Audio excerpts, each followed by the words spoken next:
The landscape of European security didn't change overnight. It was a storm decades in the making. Following the collapse of the Soviet Union, a delicate geopolitical tug-of-war emerged. On one side stood a sovereign Ukraine seeking closer ties with the West, and on the other, a resurgent Russia viewing NATO's expansion as a direct threat to its sphere of influence. This simmering friction set a dangerous stage, transforming old borders into modern ideological fault lines. The true turning point arrived in 2014. Massive public protests in Kyiv signaled a definitive cultural and political shift away from Moscow's influence. In rapid retaliation to this democratic pivot, Russia executed a swift, bloodless annexation of the Crimean Peninsula. This flagrant violation of international law shattered post-Cold War stability, serving as a stark warning that the regional order was being forcefully rewritten and that a larger confrontation was inevitable. While the world focused on Crimea, a brutal, low-intensity conflict ignited in Ukraine's eastern industrial heartland. For 8 long years, the Donbass region became a grinding theater of trench warfare. Fueled by Russian-backed separatists, this localized conflict drained Ukrainian resources, cost thousands of lives, and acted as a perpetual destabilization tactic designed to prevent Ukraine from ever fully integrating with the European community. Diplomacy failed entirely in February 2022. Shattering decades of relative peace in Europe, a massive, unprovoked, multi-pronged assault was launched. This wasn't just a border skirmish, it was a total war aimed at rapid regime change and the erasure of Ukrainian sovereignty.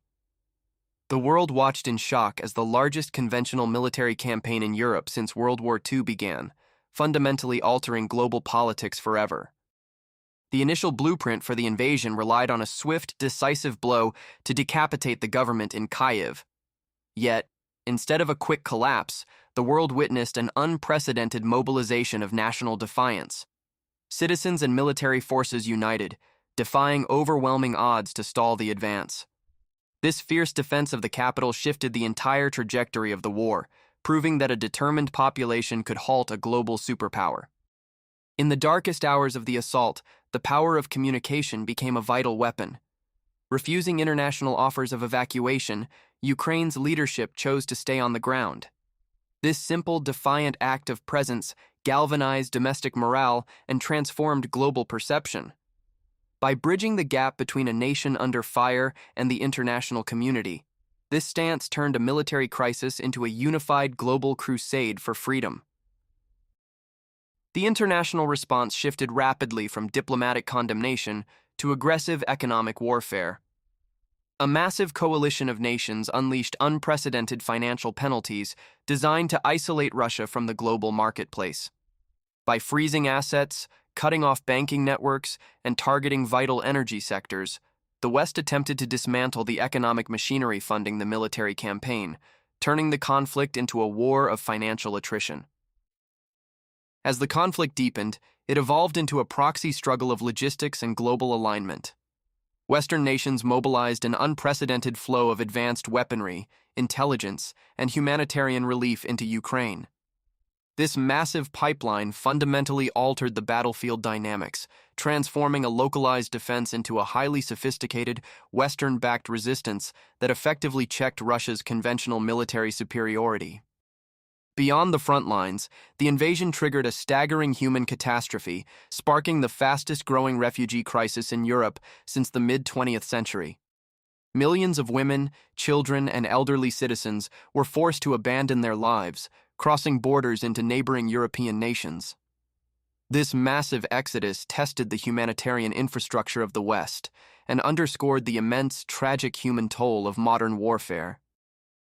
Certain battlegrounds transcended strategic value to become enduring symbols of national sacrifice.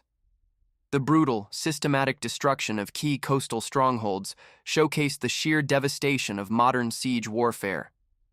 For weeks, a handful of defenders held out against impossible odds, pinning down enemy forces and capturing the world's attention.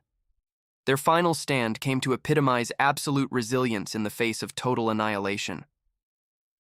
By late 2022, the narrative of a stagnant war was shattered by a stunning display of military strategy.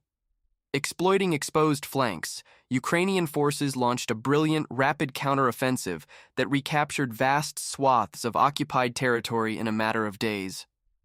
This sudden breakthrough fundamentally altered the momentum of the war, proving to global skeptics that victory was possible with the right strategic support. The fallout of the war quickly reached far beyond Europe, threatening global survival. As crucial shipping lanes were blockaded, a catastrophic global food crisis loomed, directly threatening vulnerable populations across Africa and the Middle East. The resulting diplomatic breakthrough to secure a fragile corridor for agricultural exports demonstrated that even amidst brutal total warfare, global economic interdependence requires reluctant cooperation. In an effort to cement battlefield gains through political theater, Moscow staged controversial referendums to formally annex occupied territories. This legal maneuver was widely condemned by the international community as an illegal land grab. By declaring these regions as permanent parts of its own territory, Russia effectively closed the door on conventional diplomacy, raising the stakes to an existential level. Warfare in the modern era is fought on multiple fronts, and energy quickly became a potent weapon of geopolitical coercion. By throttling vital natural gas supplies to Europe, Moscow attempted to break Western political unity through economic discomfort and winter freezes. This high-stakes gamble forced a rapid, historic realignment of global energy markets as nations scrambled to decouple from decades of resource dependency. As weather conditions deteriorated, the conflict evolved into a grueling, static war of attrition reminiscent of conflicts a century prior. The front line stabilized into a brutal network of fortifications, where progress was measured in meters rather than kilometers. This grueling phase tested the psychological endurance of the soldiers and the long-term political will of the international coalition supporting them. The ultimate resolution of this conflict extends far beyond ceasefire lines. It hinges on the principles of international law. The push for legal accountability, war crimes tribunals, and the restoration of recognized borders represents a battle for the future of global order. The outcome will decide whether the modern world operates on the rule of law or if the ancient rule of brute force will be allowed to prevail.